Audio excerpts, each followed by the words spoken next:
नमस्कार। आज हमारे सामने विश्लेषण के लिए एक बहुत ही गहन और दिलचस्प दस्तावेज है। जी। ये 13 नवंबर 2025 की तारीख का एक आध्यात्मिक संवाद है जिसे इस परंपरा में मुरली कहते हैं। रोजाना जो ईश्वरीय मार्गदर्शन मिलता है उसका नाम, और इसका शीर्षक है बाप दादा मधुबन। हाँ, बाप दादा मधुबन। ये मुरलियाँ काफी गहरी होती हैं। बिल्कुल। तो इसका मुख्य सार क्या है? पहली नजर में देखें तो ये समय की बदलती प्रकृति और दुनिया में जो बड़े परिवर्तन हो रहे हैं, और सबसे महत्वपूर्ण मुझे लगता है व्यक्तिगत आत्मिक उन्नति के प्रयास यानी पुरुषार्थ, उसके महत्व पर केंद्रित है। सही कहा, पुरुषार्थ पर बहुत जोर है इसमें। हाँ, इसमें एक पंक्ति है जो शायद इसका निचोड़ बताती है। मीठे बच्चे, तुमने दुख सहन करने में बहुत समय व्यर्थ किया है, अब दुनिया बदल रही है, तुम बाप को याद करो, सतो प्रधान बनो तो समय सफल हो जाएगा। सतो प्रधान यानी गुणों में श्रेष्ठ, बिल्कुल पवित्र बनना। जी, तो आज हमारी खोज का लक्ष्य ये है कि इस मुरली के गहरे विचारों को समझें और देखें कि हमारे लिए इसमें कौन से महत्वपूर्ण रत्न छिपे हो सकते हैं। बिल्कुल, ये स्रोत, जैसा आपने कहा, समय को एक चक्र के रूप में तो देखता ही है, लेकिन साथ ही इसमें एक तरह की तात्कालिकता है, एक जरूरी संदेश भी छिपा है मुझे लगता है। तात्कालिकता किस तरह की? जैसे ये कहना कि दुनिया बदल रही है, ये सिर्फ एक स्टेटमेंट नहीं है। ये सीधे सीधे एक पुराने मतलब दुख से भरे युग के अंत और एक नए सुखमय युग के आरंभ की ओर साफ इशारा कर रहा है। हाँ, और इस बदलाव का साधन वो क्या बताया गया है? साधन, स्रोत कहता है बाप यानी परमात्मा पिता को याद करना। यही वो तरीका है, वो विधि है जिससे व्यक्तिगत और सामूहिक दोनों तरह का परिवर्तन संभव है। अच्छा, इसी में एक बहुत ही आकर्षक बात कही गई है, 21 जन्मों का अविनाशी सुख का इनाम पाने का अवसर। हाँ, 21 जन्म। सुनने में तो ये मतलब असाधारण लगता है। आखिर ये है क्या और इसे पाया कैसे जा सकता है? हाँ, ये इनाम या आप कहें श्रेष्ठ पद, ये दरअसल आने वाला जो स्वर्ण युग है जिसे सतयुग कहा गया है। जी, सतयुग। उसमें एक ऊंची अवस्था या आप कह लें बादशाही, वो प्राप्त करने का प्रतीक है। ये कोई दुनियावी लॉटरी नहीं है। अच्छा, ये तो आत्मिक कमाई का फल है, और इसे पाने का रास्ता मुरली साफ कहती है मोह जीत बनकर। मोह जीत, इसका क्या मतलब है? यहाँ थोड़ा समझाएंगे? मोह जीत मतलब वो जिसने मोह पर जीत पा ली हो। आसक्ति है ना, चाहे वो लोगों से हो, चीजों से हो, या इस पुरानी दुनिया के आकर्षणों से, उन सब पर विजय पाना। स्रोत कहता है इसके लिए खुद को पूरी तरह से एक बाप के प्रति समर्पित करना होगा। पूरी तरह समर्पित? हाँ, मुरली की लाइन है, 21 जन्मों की लॉटरी लेनी है तो मोह जीत बनो, एक बाप पर पूरा पूरा कुर्बान जाओ। ये समर्पण सिर्फ भावुक नहीं है, बल्कि वैचारिक भी है और कर्म से भी है। तो इसका मतलब ये हुआ कि इस दुनिया में रहते हुए भी इससे अनासक्त रहना। बिल्कुल। मुरली में वो सुदामा का उदाहरण भी है ना, जिन्होंने चावल की मुट्ठी भेंट करके उसे सफल किया। क्या ये उसी तरह है कि दुनिया को देखें, उसमें व्यवहार करें, पर मन से उसमें उलझे नहीं? बिल्कुल सही पकड़ा आपने। ये एक बहुत महत्वपूर्ण बिंदु है। वैराग्य का मतलब पलायन बिल्कुल नहीं है, बल्कि कमल पुष्प समान जीवन। कमल पुष्प समान? हाँ, जैसे कमल कीचड़ में रहता है पर उससे निर्लेप रहता है, वैसे ही संसार में रहते हुए भी उससे मन से अलग रहना। ये वर्तमान की जो दुनियावी सच्चाई है उससे एक सचेत अलगाव, एक डिटैचमेंट का अभ्यास है। ये दुनिया अपनी आंखों के सामने होते हुए भी बुद्धि से ये समझना कि ये अब पुरानी हो चुकी है और परिवर्तन तो होना ही है, निश्चित है। ये तो हुई लक्ष्य और उसके साधन की बात। अब जरा आत्मा और परमात्मा के स्वरूप पर आते हैं। मुरली में एक अनोखे मिलन का वर्णन है। रूहानी बाप रूहानी बच्चों को समझा रहे हैं। जी। रूहानी यानी आत्मिक या आध्यात्मिक, ये रिश्ता क्या है? यहाँ देखिए, आत्मा और परमात्मा दोनों के मूल स्वरूप पर बहुत जोर दिया गया है। रूहानी बाप यानी परमात्मा, जो हम आत्माओं के भी पिता हैं। अच्छा। और रूहानी बच्चे यानी हम सब आत्माएं। स्रोत कहता है कि आत्माएं अपने असली स्वरूप में निराकार हैं, मतलब उनका कोई भौतिक शरीर नहीं होता, वो प्रकाश बिंदु हैं। प्रकाश बिंदु? जी। लेकिन इस विश्व नाटक में अपना अपना पार्ट बजाने के लिए वो शरीर धारण करती हैं। तो ये जो संवाद है, ये मुरली, ये परमात्मा द्वारा आत्माओं को दिया जा रहा ज्ञान है। मुरली में कहा है, रूहानी बच्चों प्रति रूहानी बाप बैठ समझाते हैं। इसको कहा जाता है आत्मा और परमात्मा का मिलन। और ये मिलन भी कोई साधारण घटना नहीं मानी गई है ना? कुछ खास है इसमें? नहीं, बिल्कुल नहीं। साधारण कैसे हो सकता है? स्रोत स्पष्ट करता है कि आत्मा और परमात्मा का ये सीधा मिलन और उनसे ज्ञान पाने का ये अवसर पूरे कल्प में यानी हजारों साल के सृष्टि चक्र में केवल एक ही बार आता है। सिर्फ एक बार? हाँ, सिर्फ एक बार। और इस विशेष समय को संगम युग कहा गया है। संगम युग? जी, पुराने युग मतलब कलयुग और नए युग सतयुग का संगम यानी मिलन का समय। इसी समय परमात्मा अवतरित होकर ये ज्ञान देते हैं? अच्छा, और स्रोत इस समझ को कुछ आम धारणाओं से अलग रखता है। जैसे वो 84 लाख योनियों की बात है जिसमें मानते हैं कि आत्मा जानवर आदि बनती है। हाँ, वो तो बहुत सुना है। हाँ, तो मुरली कहती है उन व्यर्थ की बातों में समय नहीं गंवाना चाहिए। मनुष्य आत्माएं 84 जन्मों के चक्र में आती हैं, योनियों में नहीं भटकती। ठीक है, संगम युग की बात आई तो वर्तमान समय और इसमें मानव जीवन के मूल्य पर भी मुरली कुछ कहती है। ऐसा लगता है कि वर्तमान स्थिति को रावण राज्य कहा गया है। हाँ, रावण राज्य यहाँ कलयुग का प्रतीक है। मतलब वो समय जहाँ बुराइयों और दुख का प्रभाव बहुत ज्यादा है। मुरली कहती है कि इस दौर में मनुष्य जीवन का जैसे कोई खास मूल्य ही नहीं रह गया है। आप देखें, लोग अचानक मर जाते हैं, बीमारियां हैं, दुर्घटनाएं, आपदाएं, जीवन कितना अनिश्चित है। हाँ, ये तो है। लेकिन इसी निराशाजनक स्थिति के बीच स्रोत एक आशा की किरण भी दिखाता है। कहता है कि बाप यानी परमात्मा इसी समय मनुष्यों को कौड़ी तुल्य से हीरे तुल्य मूल्यवान बनाते हैं। कौड़ी से हीरा? जी, मुरली की पंक्ति है, रावण राज्य में मनुष्य की कोई वैल्यू नहीं है, अभी बाप तुम्हारी कितनी वैल्यू बनाते हैं। वर्थ नॉट अ पेनी से वर्थ पाउंड बनाते हैं, यानी एकदम मूल्यहीन से अमूल्य बना देते हैं। हीरे तुल्य जन्म, ये विचार तो बहुत शक्तिशाली है। लेकिन मुरली ये भी कहती है कि इस मूल्य को लोग पहचान नहीं रहे, बल्कि भौतिक चीजों के पीछे भाग रहे हैं, जैसे लखपति करोड़पति बनने की दौड़ में इसे गवा रहे हैं। बिल्कुल, स्रोत का यही तर्क है कि ये मनुष्य जन्म वास्तव में हीरे जैसा है, क्योंकि इसी जन्म में परमात्मा से अपना खोया हुआ स्वर्णिम भाग्य वापस पाया जा सकता है। ये भी है कि मुरली मानती है कि ये गहरा ज्ञान हर किसी की समझ में तुरंत नहीं आएगा। अच्छा, क्यों?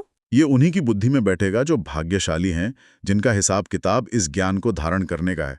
दूसरों को आप कितना भी समझाएं, शायद वो ना समझे, क्योंकि उनकी बुद्धि पर जैसे ताला लगा हुआ है। ताला लगा हुआ है। और फिर वही केंद्रीय विषय बार बार सामने आता है कि दुनिया बदल रही है। ये सिर्फ एक प्राकृतिक बदलाव नहीं है, बल्कि इसे कोई निर्देशित कर रहा है। ऐसा है क्या? हाँ, मुरली इस बात पर बहुत स्पष्ट है कि ये विश्व परिवर्तन कोई एक्सीडेंटल नहीं है, बल्कि ये एक ईश्वरीय योजना के तहत हो रहा है। अच्छा। और इसे बदलने वाला केवल एक ही बाप है, शिव बाबा। उनके निर्देशों को श्रीमत कहा गया है, यानी श्रेष्ठ मत या सलाह। श्रीमत? जी, इसी श्रीमत पर चलकर ही आत्माएं पवित्र बनती हैं और दुनिया सतयुग में बदलती है। स्रोत कहता है कि केवल वही सच्चे पिता हैं जो अविनाशी सुख की विरासत, जिसे वर्षा कहा गया है, दे सकते हैं। वर्षा यानी विरासत? हाँ, मुरली कहती है अभी यह दुनिया बदल रही है, बदलाने वाला एक ही बाप है, श्रीमत है ही एक, शिव बाबा की। इसका मतलब ये स्रोत अन्य किसी भी व्यक्ति या पद को वो सर्वोच्च अधिकार या मार्गदर्शन का स्रोत नहीं मानता, जैसे इसमें मेयर, गांधी या दूसरे गुरुओं का भी उल्लेख है। आपने सही समझा। मुरली इस बात पर बहुत साफ है कि कोई भी देहधारी मनुष्य, चाहे वो कितना भी महान क्यों ना समझा जाता हो, वो परमात्मा या जगत गुरु नहीं हो सकता। परमात्मा को निराकार बताया गया है। हाँ, वो शरीर का आधार ले सकते हैं ज्ञान देने के लिए, लेकिन मूल रूप में वो अशरीरी हैं और वो सृष्टि चक्र के अंत में इसी संगम युग पर ही आते हैं। अच्छा। और ये बात शास्त्रों में जो प्रलय की कहानियां हैं, मतलब सृष्टि का पूर्ण विनाश, हाँ, प्रलय, उसका भी खंडन करती है। तर्क ये है कि विश्व का इतिहास और भूगोल हूबहू दोहराता है, ड्रामा रिपीट होता है, इसलिए पूर्ण विनाश संभव नहीं, बल्कि ये परिवर्तन का चक्र है। समझ गई। ज्ञान और भक्ति मार्ग में भी एक स्पष्ट अंतर किया गया है इसमें।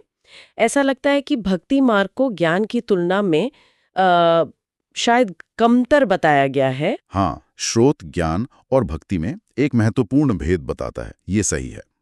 ज्ञान जो अभी परमात्मा द्वारा संगम युग पर मिल रहा है, उसे मुक्ति और जीवन मुक्ति का मार्ग बताया गया है। मुक्ति और जीवन मुक्ति यानी दुखों से छुटकारा और स्वर्ग में सुखमय जीवन। बिल्कुल। दूसरी ओर जो भक्ति मार्ग की प्रथाएं हैं, जैसे अनेक प्रकार की कथाएं सुनना, अलग अलग देवी देवताओं की मूर्ति पूजा, यहाँ तक कि तत्वों की पूजा, जैसे पानी, मिट्टी की पूजा, इन्हें एक तरह से नीचे उतरने वाला मार्ग दर्शाया गया है। मुरली कहती है कि भक्ति शुरू में अव्यभिचारी थी। अव्यभिचारी मतलब एक परमात्मा शिव की एक निष्ठ भक्ति, लेकिन बाद में वो व्यभिचारी हो गई। व्यभिचारी भक्ति, हाँ, यानी अनेक देवी देवताओं, गुरुओं आदि में बट गई। इससे आत्मा की शक्ति कम हुई और दुख बढ़ा। मुरली के अनुसार इसमें धन और समय दोनों की बर्बादी हुई। एक लाइन है इसमें, सच्ची सच्ची सत्यनारायण की कथा तो ये है, वो कथाएं तो जन्म जन्मांतर सुनते सुनते नीचे ही उतरते आए हो। ओहो, तो भारत में जो इतनी सारी रस्में रिवाज हैं, इतने मंदिर हैं, उस पे भी कोई टिप्पणी है इसमें? हाँ, बिल्कुल है। स्रोत भारत में मौजूद अनगिनत पूजा पद्धतियों, मंदिरों और नामों की जो अधिकता है उसकी ओर इशारा करता है। खासकर जब दूसरे धर्मों से तुलना करें, जहां अक्सर एक मुख्य आराध्य या पूजा स्थल होता है। जी, ये विचार रखा गया है कि भाई परमात्मा तो एक है, तो उसका सच्चा यादगार मंदिर भी एक ही होना चाहिए, शिव बाबा का। अच्छा। विदेशियों का भी जिक्र है कि वो भारत में प्राचीन मंदिर देखने आते हैं, लेकिन साथ ही ये कटाक्ष भी है कि वो तो बस पत्थर के मंदिर देखते हैं। उन्हें उस प्राचीन भारत के असली स्वर्णिम स्वरूप का या वहां रहने वाले देवी देवताओं का, जो कभी मनुष्य ही थे, उनका यथार्थ ज्ञान नहीं है। तो एक तरह से भक्ति मार्ग में समय के साथ जो जटिलताएं आईं, जो भटकाव आया, उसे रेखांकित किया गया है। तो अगर भक्ति मार्ग नीचे ले गया जैसा कहा गया, तो फिर ऊपर चढ़ने का रास्ता क्या है? शायद यहीं पर पुरुषार्थ और चक्र का ज्ञान महत्वपूर्ण हो जाता है। बिल्कुल सही पकड़ा आपने। मुरली याद दिलाती है कि आत्मा ने 84 जन्मों का चक्र लगभग पूरा कर लिया है और अब ये चक्र अंतिम चरण में है। अंतिम चरण? जी, अब समय है पुरुषार्थ करने का। पुरुषार्थ का मतलब है आत्मिक उन्नति के लिए किया जाने वाला गहरा प्रयास, पवित्र बनना, परमात्मा को याद करना और नई दुनिया यानी सतयुग के लिए अपनी अविनाशी विरासत का दावा करना। परमात्मा को याद करने पर तो बहुत बहुत जोर है। हाँ, वो बाप को याद करो वाली बात शुरू में भी थी। जी, इसके लिए गीता के मनमना भाव का भी रेफरेंस दिया है, मुझ एक में मन लगाओ। और ये याद सिर्फ बुद्धि से जानना नहीं है, बल्कि एक गहरा आंतरिक अनुभव है जो नशा यानी रूहानी खुशी और शक्ति देता है। रूहानी खुशी? हाँ, ये खुशी सिर्फ चक्र के ज्ञान को बुद्धि में रखने से कहीं ज्यादा गहरी है।